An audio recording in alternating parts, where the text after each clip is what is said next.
Hi, this is Frank with a frank opinion. In the aftermath of a crime caused by racism or extreme prejudice, political leaders too often protest, "This is not who we are."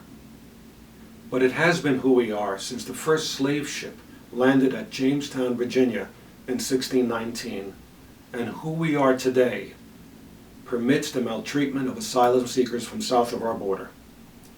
I cannot believe that families and children of Western European heritage would be separated and interned in the bestial conditions as described in this past Sunday's New York Times.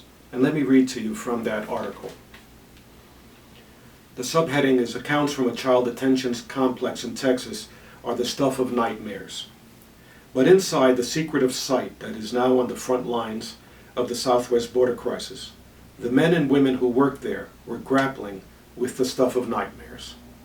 Outbreaks of scabies, shingles, and chickenpox were spreading among the hundreds of children who were being held in cramped cells, agents said. The stench of the children's dirty clothing was so strong it spread to the agents' own clothing. People in town would scrunch their noses when they left work. The children cried constantly.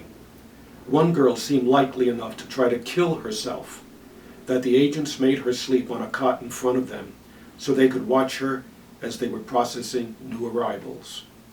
"It gets to a point where you start to become a robot," said a veteran Border Patrol agent. He described following orders to take beds away from children to make more space in holding cells, part of a daily routine that he said had become heartbreaking.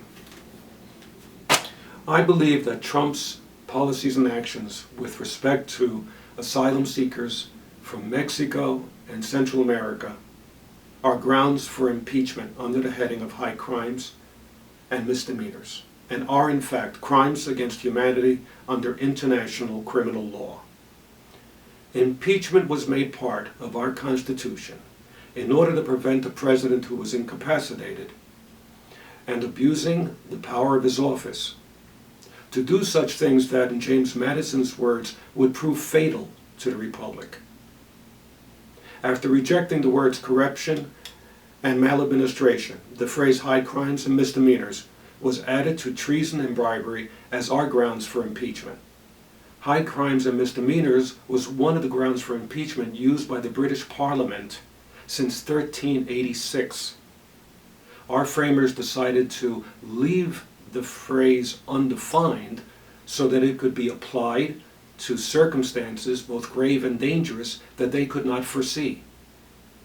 George Mason of Virginia, in deliberation, noted the then happening British impeachment trial of Warren Hastings, then Governor General of Bengal, India, on the grounds of corruption and the brutal treatment of the Indian people.